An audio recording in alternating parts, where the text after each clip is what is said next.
লোকে বলে এই গ্রামের সব থেকে সুন্দরী মেয়ে নাকি আমি। এই এলাকায় অনেক মেয়ে দেখেছি, কিন্তু তোমার চোখের মতো মায়াবী চোখ কারোই নেই।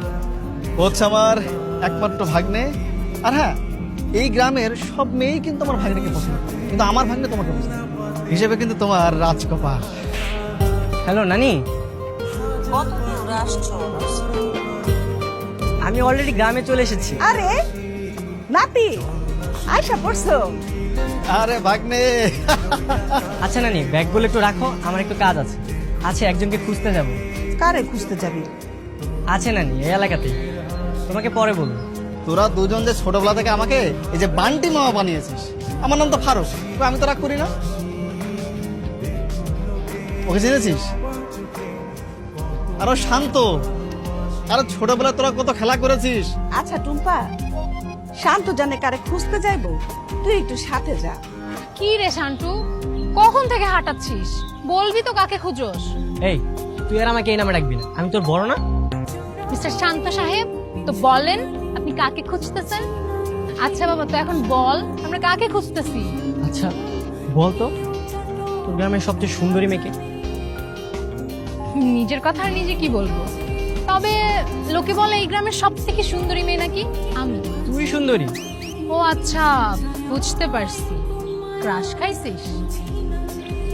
ক্রাশ খেয়েছি কিনা জানি না, কিন্তু তোর চোখের মায়ে পড়ে গেছে। দেখ তো ওর চোখগুলো আমার মতো কিনা। বেশ, তোর চোখ, ছি, তোর চোখ তো গরুর মতো। তুই একটা কাজ কর, তুই আমাদের গ্রামের সবার বাড়িতে যাবি, যে বলবি আপনাদের বাসায় কোনো সুন্দরী মেয়ে আছে। এতে তুই দুই একটা জুতার বাড়ি খেলেও খেতে পারিস। বান্টি মামার কাছে এলাকার সব মেয়েদের খবর থাকে, তার তো কাজই হচ্ছে সব মেয়েদের পেছন পেছন ঘোরা। তুই তার কাছে যা, কথা বল, সে তোকে হেল্প করবে। আচ্ছা ঠিক আছে, আমি তাহলে বান্টি মামার কাছে যাচ্ছি, তুই বাসা যা। আরে আমাকেও নিয়ে যা। তোর যাওয়া লাগবে না, তুই থাক। আরে যাই না আমিও। তোর ভোকালিকে খুঁজতে হলে আমার কাছে আসতে হবে শান্টু। এই গ্রামের সব মেয়েই কিন্তু আমার ভাগ্নেকে পছন্দ করে, কিন্তু আমার ভাগ্নে তোমাকে পছন্দ করে। আর দেখা কি লাভ বল, ও আমার সাথে ঝগড়া করতেছে। কেন তুই ঝগড়া করতেছিস কেন মামার সাথে? ঝগড়া করবো না, এই মাত্র আমার ভোরকালকে পেলাম, এ মামার জন্য হারিয়ে গেল।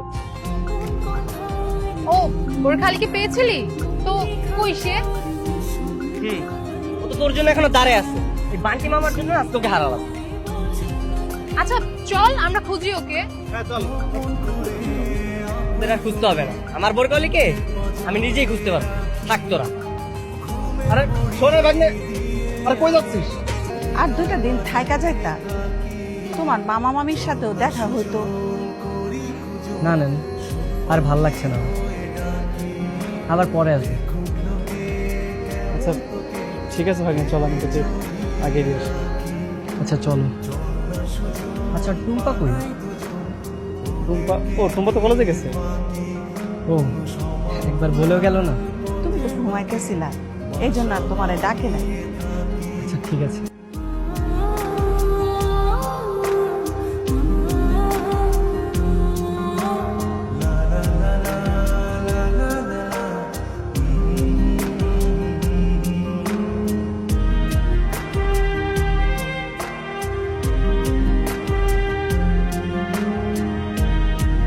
আরে তুমি কোথায় ছিলে এতদিন?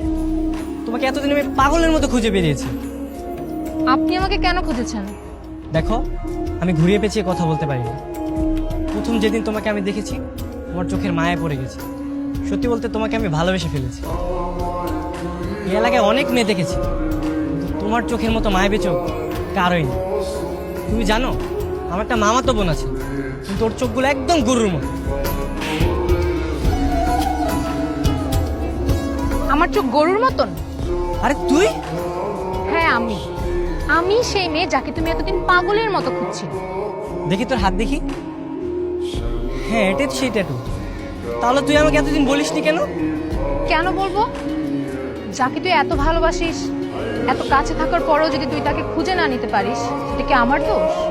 কিভাবে খুঁজে পাবো? তুই কি কখনো আমার দিকে মায়াবী নজরে তাকিয়েছিস?